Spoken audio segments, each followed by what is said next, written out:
the goal is not to play in a bubble again. I don't think there's any doubt that even just from a mental health standpoint, it's not practical or even essentially possible to spend that many months in an isolated situation.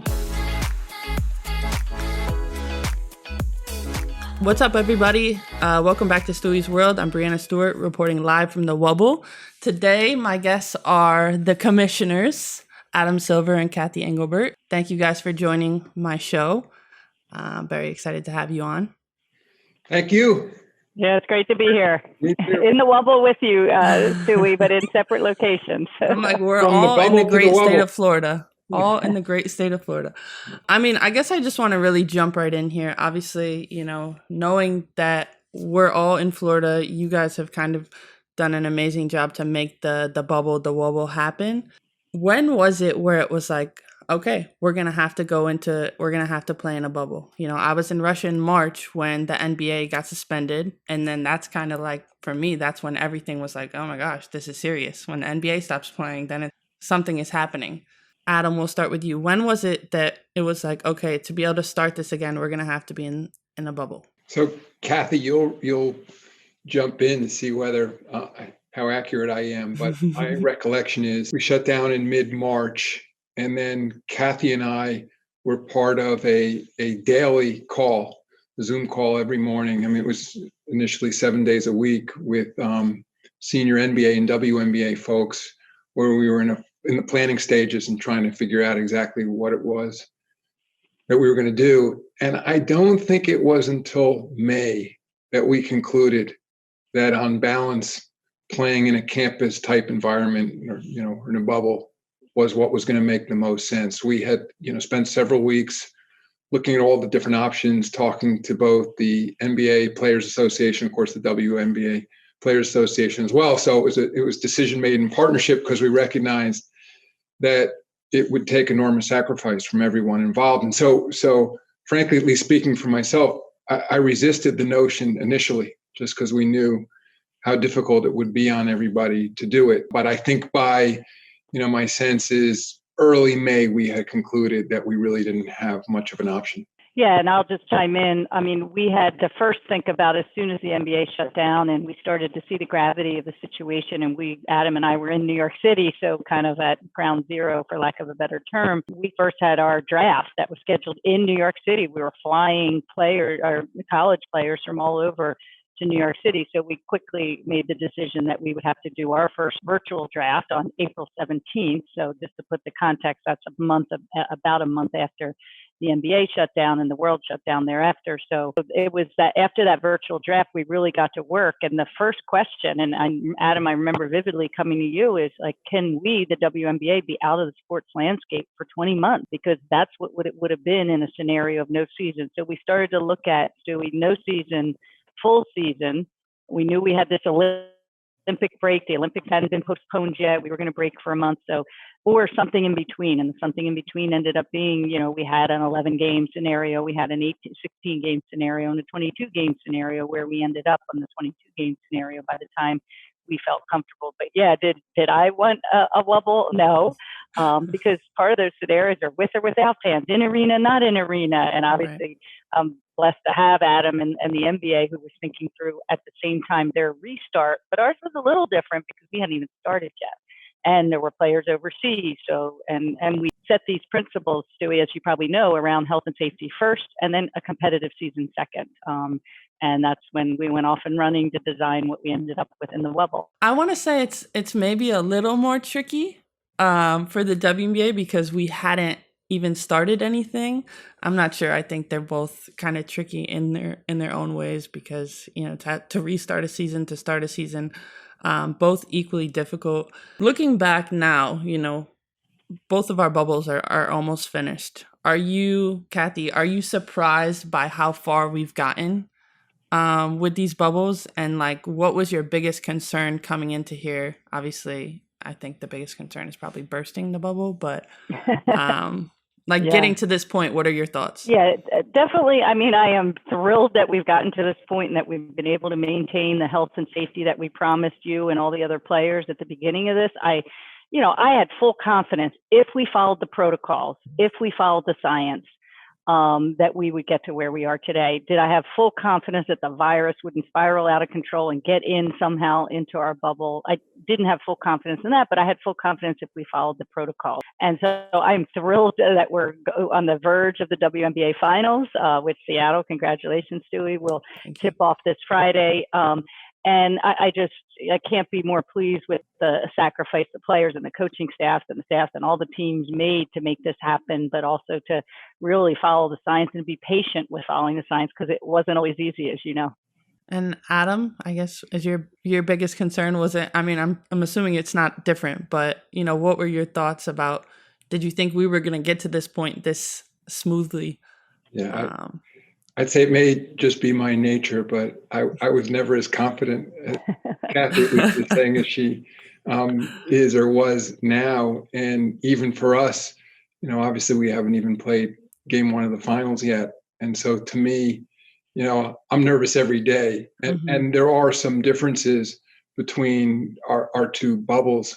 I mean, one of the issues we have here in Orlando is that we have an enormous number of people who come through our bubble every day who are not part of the testing protocol. So coaches, players, all the team staff are tested daily, just as you are in Bradenton.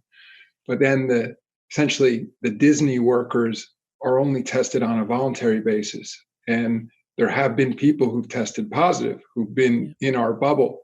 And we knew that going in. And we knew also that one of the big changes from the time in early May when we decided to play both our campuses in Florida, Florida had one of the lowest case rates in the country. By the time we showed up here, it had one of the highest case rates in the country. Obviously not something we predicted.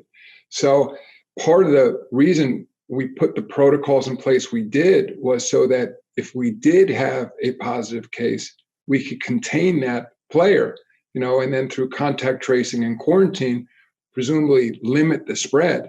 So in many ways, we've done better than I ever would have imagined in both our campuses, in that we haven't had a positive test of any of the participants. I think it just demonstrates in a way that initially the focus understandably was on testing and the number of tests we would use. And we were very mindful of that and made sure we were additive in terms of testing by bringing additional testing to the communities.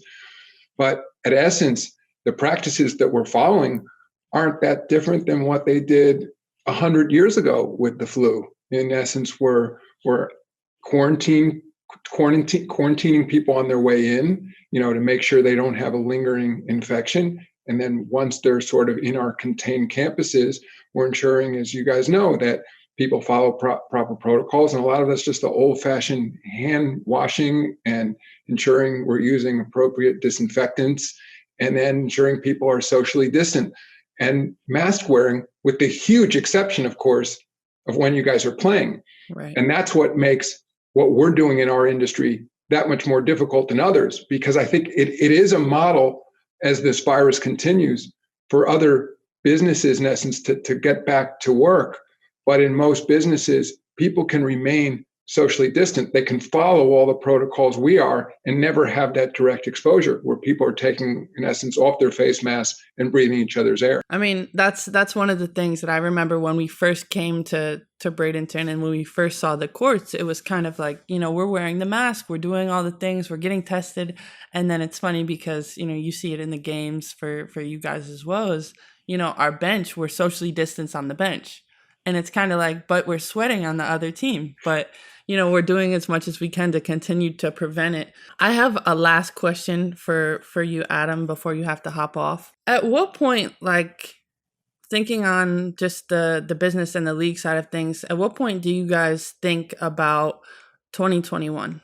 I mean, I know the NBA season is a little different because you guys were supposed to start in October normally.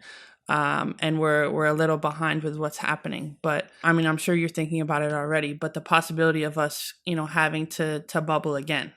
And maybe you don't want to tell me that we're going to bubble again, but it has to be on the radar, at least as an option. Well, first of all, there's nothing that we can do without an agreement by, in the case of the NBA, our Players Association, or your Players Association with the WNBA. So there's complete transparency here, right, and no secrets. The goal is not to play in a bubble again. And again, as I said earlier, I resisted the concept going in.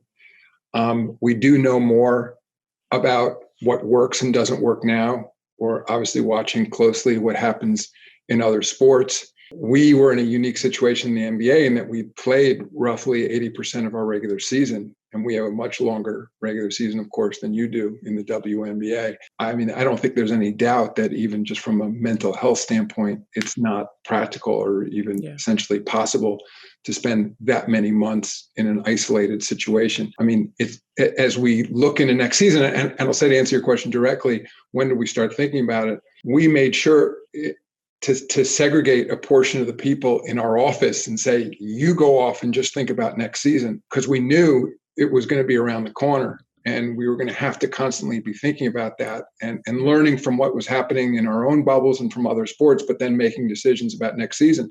And I've said this before, certainly our goal for next season in the NBA is to play an 82-game regular season and to have fans in seats.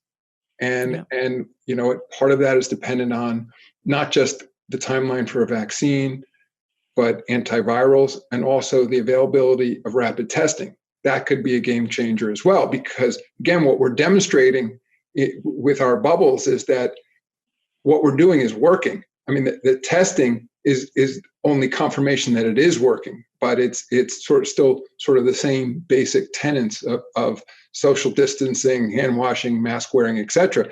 And so we know how to keep players safe. And the question is, how do we go about keeping our fans safe as well? And so it's just an ongoing process. And we in the NBA side, we wouldn't be where we are without Michelle Roberts as the executive director of the PA and Chris Paul and his executive committee colleagues. And so we've already begun regular weekly meetings where we're laying out scenarios for next season. And my sense is we're probably looking late December, January for when we start our season. But, once we get through our finals, then we'll sit down and really focus on it. Yeah. And Cathy, I mean, obviously we have a little bit more time than the NBA as far as when 2021 starts, but it has to be on the radar as well. And I'm sure you want to start the season similar to when it was supposed to start, normally for this next one. Yeah, and I'll say I've been impressed with and get to sit on Adam's senior leadership team to see the planning on 20 to 21 for them started, basically this summer after, the bubble got started. And so we've been thinking a lot about what it might look like. We do have a little more time because typically our season doesn't tip till May, but we have a complicated calendar next year if the Olympics go off. If we want to have an all-star game, which we didn't have this year, which it wasn't scheduled because there was going to be an Olympic break, and we want to have an all-star to, celebrate the all-stars of our league, it's important. And a variety of other things we were going to do coming off our collective bargaining agreement earlier this year, like a Commissioner's Cup and some special competitions, which I think would really draw fans into the league and more interest in the league. So part of that transformation we've been affecting will be impacted by the calendar and what we're able to do, as Adam says, not just about rapid testing, the affordability of that rapid testing, the availability of that testing, the availability of the vaccine, and then obviously antivirals and everything else. Again, that goes with the science of the virus, because what's become clear to us sitting here like in October basically now is the virus is not going away. And so, that's something we have to scenario plan around the ability for us, even though we're a smaller league. We had 1.3 million fans sit in our seat last year during the season, and we want them all back and more.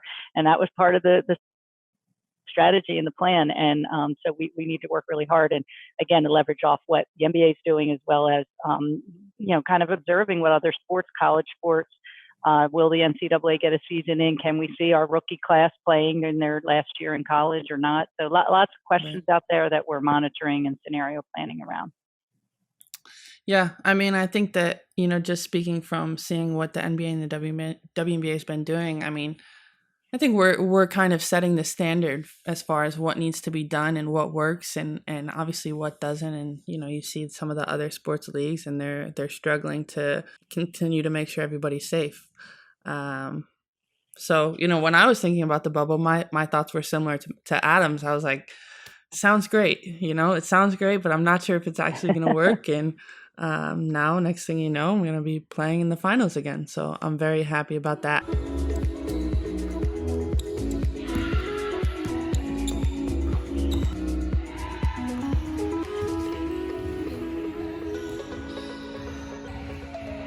The next thing I'll talk about is, obviously you guys have done a lot to really make this bubble happen, and everybody at the league and the executive office and everything like that. Cathy, who do you think in your mind are like the unsung heroes to make this bubble really happen? Well, there's a lot of partnership that goes into pulling something like this off, whether it's partnership with the NBA. They are my unsung hero because I don't think we could have done it without them, and all the shared resources, and really it's shared capabilities that, because we're so small, the WNBA would not be able to pull off all the advice from the player health and safety, and on the infectious disease side, about like if we have like, an abnormal test or inconclusive test, we've got like 3 infectious disease experts reviewing it. And that's amazing to determine whether we can get a player back to play. So they're the kinds of things, but, clearly my team, the WNBA team, small and mighty, but has worked really hard. But I think the sacrifices you all have made, away from your families and friends, and this is a long time. I mean, if we go to game 5 of the finals, we'll be here 97 days, Stewie. So that's a long time to be away and not be able to be with your family or connect with society as a whole. And I do worry about the mental health impact of that on all of us. And certainly you guys who, have been grinding it out, playing every other day, because that's what we had to do to get a competitive season in. So lots of unsung heroes, but lots of partnership, IMG Academy, and the ability to really come here, be on a 600-acre campus and make this work, and, has been a great partner as well. And Stewie, just because you said, unsung heroes, there's been a bunch that have been talked about a lot, but I'll mention, I think 4 from the NBA standpoint. There's a woman named Kelly Flato who runs our events group. She's been on campus here in Orlando the entire time, sort of overseeing all the event logistics, everything from players requesting, feather pillows, and special meals, to dealing with major issues around transportation and arena setups and everything else. So, Kelly's been a true hero down here. There's one of my colleagues at the league office named David Weiss, who's overseeing all the medical protocol. We only half jokingly are referring to him as Dr. Weiss in our office, even though he's a lawyer by training. He's from a family of doctors, and he developed over the past, now 7 months or so, a real expertise around coronaviruses, around COVID-19, around all the testing protocols. And so, we wouldn't have been able to stand up this bubble without him. And then just 2 more, a world-renowned epidemiologist named David Ho, who I met when I first came to the NBA in the early 90s. He was an expert on HIV and AIDS, and he was someone that I had personally been in touch with over these many years, and then ran into in January when no one in the US was really talking about the coronavirus at all. And he and I actually ran into each other at a Brooklyn Nets game. And I was saying, what do you think? And, he said, well, we're seeing some bad indicators. And then so he's led our team of experts in terms of overall protocol, and he's done the same for the WNBA as well. And then just lastly, purely from an NBA standpoint, Dr. Leroy Sims, who has been on site virtually the entire time here in Orlando overseeing our medical care. So, just 4 people that aren't probably going to get the credit they deserve publicly. And then to Cathy's point, I mean, literally thousands of people made these bubbles possible. Yeah, that's for sure. I mean, the people that I think of are the testers and the medical staff that are on site, just the ones that I see every day. But like those testers every day, the nasal and the throat swab, they're down there for 12 hours, just making sure we all get tested and we're all taken care of. And Adam, Stewie's been so great. She gifted them all sneakers, right? They were so thrilled when, because oftentimes if you're a COVID tester, and my sisters won back up in Pennsylvania, and you don't get treated like I think some of our players have really stepped up, specialized masks and everything like that. And testers are risking their own health as well, obviously, because by definition, people are exposing themselves to them who might have the virus. Yeah, I mean, they definitely, when I think of this bubble, I don't think that the bubble would happen if we didn't have testers and the medical staff. And yeah, I got them some Vapor Maxes just to make them a little bit more comfortable while they're, on their feet all day. But Adam, I think you have to drop off. Right. Thank you very much for coming on. And Cathy and I will continue for a little bit longer. And good luck during the rest of the bubble. And I'll see you on TV. Yeah, and Stewie, congratulations on a fantastic season so far, and good luck. I know it starts Friday night, so have a great finals. Thank you. Yep, and to you too, Cathy. Good luck. Yes, thanks, Adam. We'll see you soon. Yep. Bye. Okay. Yeah, I didn't want to take his time, but he wanted to stay, so I was like, I don't know. Yep, I guess, you never, as you know, in these roles as commissioners, you never know what's brewing. And every day, and as Adam said, Stewie, every day is a new day. And so while I'm always confident, the one thing that's so different from my prior business life is every day during COVID, you reset to zero. Mm-hmm. Every morning you wake up and you go get tested, and we keep our fingers crossed. We're keeping you all health and safe. And if we're have an issue, detecting it early enough. I guess the other question, I was going to consider asking both of you, but then I figured, I just wanted to see your thoughts on it. Coming into 2020, I felt like as, women, especially women in sports, women in leadership, we were on a high. We were riding the wave to kind of continue to get the recognition that we deserved. And then, coming off the new CBA and the possibility of if we were going to play, if we weren't going to play, we kind of lost a little momentum, I think. But I think, coming here, doing what we do in the bubble, I think we gained it back. And how much do you think that the TV deals, having all the games on ESPN, the idea that people at home have nothing to do but watch us play, how much do you think that helped us? Because obviously it hurt us a little bit when we weren't able to play and have our fans normally. But I also feel like there's a lot more people tuned in that might otherwise not be. So it's a fabulous question to kind of look back and think through. We were supposed to tip in May. We didn't tip till towards the end of July. We had a shortened training camp, a shortened season. We didn't have fans in seats. And again, we had 1.3 million last year in seats, which is impressive for a size and scale of our league. So I think what is important to think through, I think we have enormous momentum. I think the strong social justice platforms you have all shown up with, that was part of the non-negotiables for the season. So when we started, it was health and safety and competitive play. And then obviously after the George Floyd situation, and you guys had always advocated, I think, for strong platforms, but we added that as a real core to why we were going to play basketball this year and women's basketball this summer. So I think it's been, I would say, great to have a lot of attention and momentum on this diverse female sports league. I think not having the NCAA, not coming off this strong NCAA season, that probably would have happened if there was a Final Four this year, probably, had a dip in momentum. I think our draft kind of brought that back.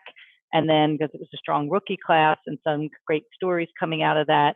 And then I cannot be more pleased with the level of competition this season, because honestly, I wasn't sure after you all didn't get your full overseas play. And, some players never went back after the Christmas break, and thinking of, almost 6 months out of the game and how quickly we would get back to the level of play. And while maybe the first week or two, everybody was settling into both practice, training camp, and then ultimately tipping off the season July 25th, I cannot be more proud of the quality of the play on the court and how that has just, the intensity had ratcheted up from day one almost, because you knew 22 games, you had to be a leader to end up where you are, obviously as a number 2 seed and now in the WNBA finals. So, but I think the broader story that off of this season will be, had we not played it, the momentum that would have been lost.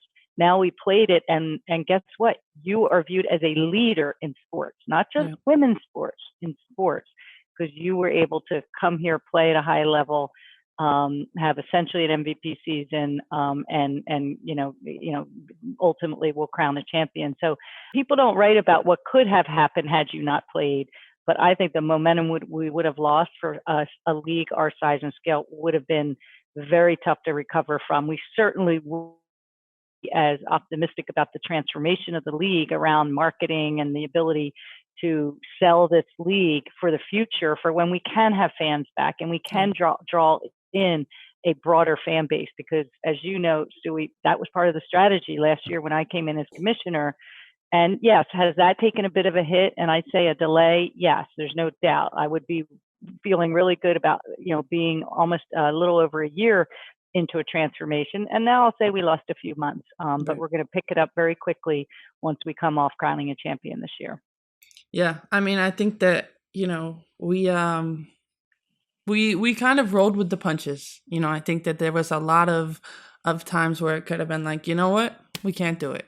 There was a lot of times where we could have had an easy way out. And by the way, this thought we wouldn't be able to do it, that we couldn't pull it off. Mm-hmm. I mean, a lot of people, Stewie, thought there's no way the WNBA during a global pandemic with the social justice, they're not going to be able to do this. We, as you know, we always have a lot of naysayers, but that's why I'm so proud that you guys have put such a great quality product on the court and a competitive season and had such a strong voice in everything that happened this summer. Because remember, back in April and May, we had no idea what we would then be faced with and the resilience you would all have to show, which is why when you paused and didn't play for those 2 days and took that moment of reflection, and what was so much more powerful, because nobody expected that we, the little WNBA, in the scheme of big live men's sports, actually could pull this off.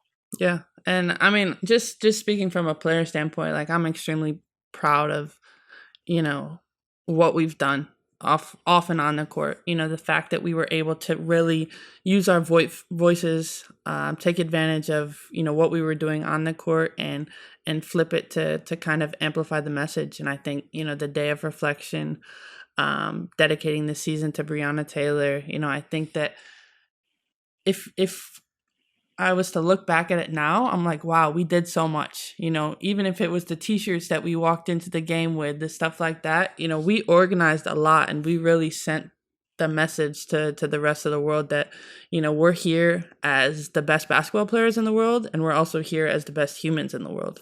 Yeah, and I wish others could have seen that candlelight vigil that night with an entire league in one place, having just paused, which took a lot of courage, and I have to be honest, that I think it was the right decision, like earlier that day, to do and follow what the NBA did with the Milwaukee Bucks. And so there were a lot of emotions, as you know. It was very raw because you were here, but to pull that candlelight vigil after the pause in playing together with an entire league in one place, and the next day to have your leadership of the Players Association and Holly over at the courts talking in a roundtable format with every player on every team together at the practice courts was pretty amazing. And I think when we look back, as you said, there was a lot there and a lot of emotion, and again, to be here, sitting here on the kind of the eve of now what we're going to do next season. I think we built such a strong foundation, and hopefully you all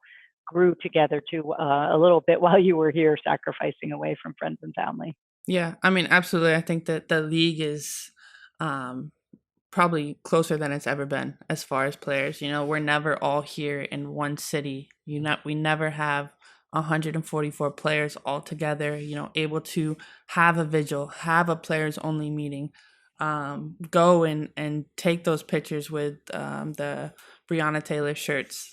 We were able to do a lot of powerful stuff. And I think that, built a lot of respect for one another beyond what we do on the basketball court. So I guess, just going into what we've been talking about, a lot of people were talking about before the season, is the 2020 season going to have an asterisk next to it because we're going into a bubble, or is it going to have a gold star? And if you could choose one of those for the 2020 season, what are you going to choose? I don't know how it can't be a gold star with everything you were faced with. I mean, just think about 2020 and Kobe Bryant and those young girl basketball players, and David Stern dying on the first day of this year, who founded the league, launched the league with Adam back in the 90s, and then the pandemic and social justice. And I mean, this is a huge gold star. I mean, to play 22 games, competitive basketball, to have it come down to the last weekend on seeding, on teams getting in, big gold star, no matter what happens, from here on in. And I think, again, to be, to do a with or without what would have happened. I mean, there's no doubt. There's no asterisk here for anybody who won any award or wins the championship, because this was a highly competitive season, where everybody had to play everybody twice. We had our very competitive first 2 rounds of playoffs, now the semifinals. So no asterisk in my mind. Big gold star for all around. Yeah, I definitely agree. I think that, definitely needs a gold star. I think that, when we're on the court, it's hard to not compete. It's hard to not, want to be at 100. I think that's just our instinct to play, is when we play, we want to be at our best. But to do that with all the other things going around that were kind of out of our control, makes it even more impressive. And definitely, I mean, 2020 is going to be a historic season when we look back on it. 10 years from now, maybe when I'm about to retire, we're going to be like, whoa, we made it through 2020. How did we do it? Yeah, we're all going to be saying, I don't understand how we did it. Yeah. Okay, one more question. As our league, what we've done, we've now set the standard very, very high for ourselves. How can we continue to make this league flourish? How can we continue to be better? Obviously, I know, from my side of things, continuing to kind of push us out there, continuing to talk about the league, obviously talk about the messages that we're about, but also to have that voice, you need to kind of back it up on the court. And how do you think we can continue to kind of make our league better, make our league more special for those, coming behind me? Yeah, it's a great question. I got an email from someone today who said, congratulations on the season. And what you don't know is the millions of people you've impacted by doing what you did with these female role models, diverse league, all that. And that's all great.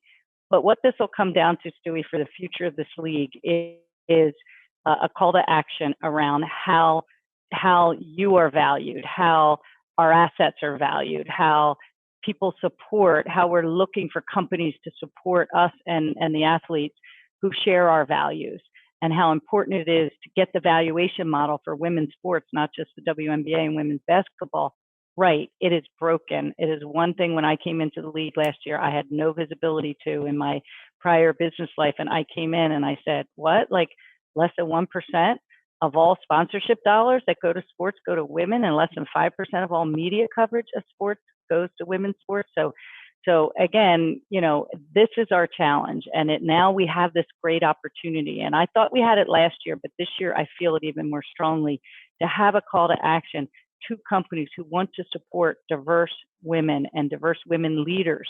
Because now what shifted this year is you weren't just basketball players, you were leaders. And I mean, you always were, but it wasn't recognized as much. Right. And now, how do you value that? Let's not take the male model for valuation of a patch or a court placement or media impression and apply it to female sports. There's got to be different valuation models that drive a different narrative that can bring in a broader set of revenue to the league. And so players can get paid more, you can get more benefits.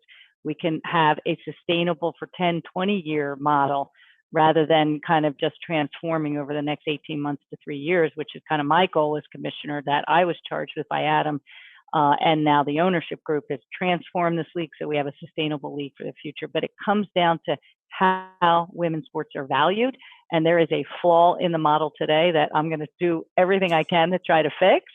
And just take a look at, how that value is ascribed, how that value is built, how it's discounted off the male model, and just really start pointing that out, because we don't have a basketball problem in women, and we don't have even a women's sports problem. We have how it's valued Right. to the ultimate consumer of our game and the broader societal game that we're all playing, as well as we obviously have these strong voices in our game. So that's what we really need to turn around. It's like pushing a big boulder up the hill, and we're like 3/4 up the hill after this season, but we've got to get it to the top. And I think once we do it's really hard stuff to get done. Once we do, and people see the value of the WNBA and its players, I think the sky is going to be the limit. And I look forward to the day that I'm on your podcast years from now and we say, wow, how hard was that? But look, now we're thriving, and we all feel like we're leaving for the next generation of players and young girls playing basketball today, that we're giving them these role models and a future vision of something that can work. And again, next year, 25th anniversary of this league. No women's professional sports league has lasted this long in the United States. So we've got this moment to capitalize on, but we're not going to capitalize on unless we find companies who match our values and who value us in a different way than the traditional metrics. So, that's my goal, is transformation of that element. And that's going to be really hard. It's not going to be easy to convince everybody the value's there, but we're off to a really good start this year with that. I mean, we need society to get behind women and get behind the WNBA. And that's pretty simple. Cathy, thank you so much for coming on my show.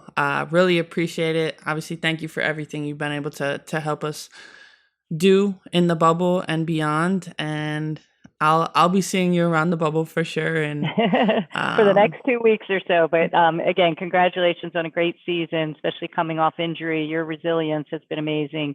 And, look forward to Seattle, in the playoffs here, continuing on. And we'll see you around the bubble on the elevator, anywhere. You never know where you're going to run into me. Mm-hmm. Thank you so much, really. All right. Thank you so much. Good luck. Take care. Before I wrap this week's episode, I kind of wanted to address the elephant in the room a little bit. The inconclusive tests that we had that ultimately postponed our game 1. Just giving you guys a little insight from my point of view. There's always a possibility that a test can come back inconclusive or can be false positive. And, especially being in the bubble, that's nothing you want to play around with, because, our safety is within this bubble and we don't want to burst that bubble. So when we were aware that, we had multiple people on my team who had inconclusive tests, it was very concerning for us. We didn't find out until literally when we were on the bus about to go over to the arena. And right away, it just sent, a lot of mixed emotions into our mind. The fact that, we didn't know if this was an actual false positive or if this should be something we're more concerned about, because it was so many of us. And then it was like, if we play this game, is there a possibility that, it can be spread to other people, because we didn't know if the virus was real or fake at this point. But ultimately, Cathy was able to kind of come on the bus. She explained it to us, what was happening. And then we talked a little bit as a team. And when we got to the arena, we still went to the arena to kind of figure out what we wanted to do, because I think for us as players, the easy thing would have been for us to play, because we were already ready to play. My hair was done. I had my jersey, had everything. Like, mindset was ready to play that game. But it would have been selfish for us to play, because we didn't know if this was something real or fake. And Cathy came on the bus and told us that the game was postponed, which was a relief for us, because the coronavirus obviously is nothing that anybody wants to play around with. It's not something that we should be jeopardizing other people's health and safety for. And that's basically the short story of what went on. Extremely proud of my team. The fact that we were able to show up game 1, all 12 players healthy, ready to go. And we were able to still sweep Minnesota. We were able to go 3-0 in the series, even after, how our week started. We continue to kind of adjust and adapt. And I think that is just a huge credit to my team. We've been hit with a lot of different punches this season, and we continue to adapt and adjust on the fly and show up big when we need to. And now we're going to the finals. Well, that's a wrap from Stewie's World. Thank you to my guests, Adam and Cathy. For the fans out there, subscribe to the Uninterrupted YouTube channel for more episodes. For audio podcast listeners, subscribe to Stewie's World feed wherever you get your podcasts. I'm Breanna Stewart, and stay tuned for more Inside the Wubble on Stewie's World. See you next time. Get involved. Contact Attorney General Daniel Cameron and demand justice for Breonna Taylor. This message is brought to you by Breanna Stewart, Uninterrupted, and a generation on the right side of history.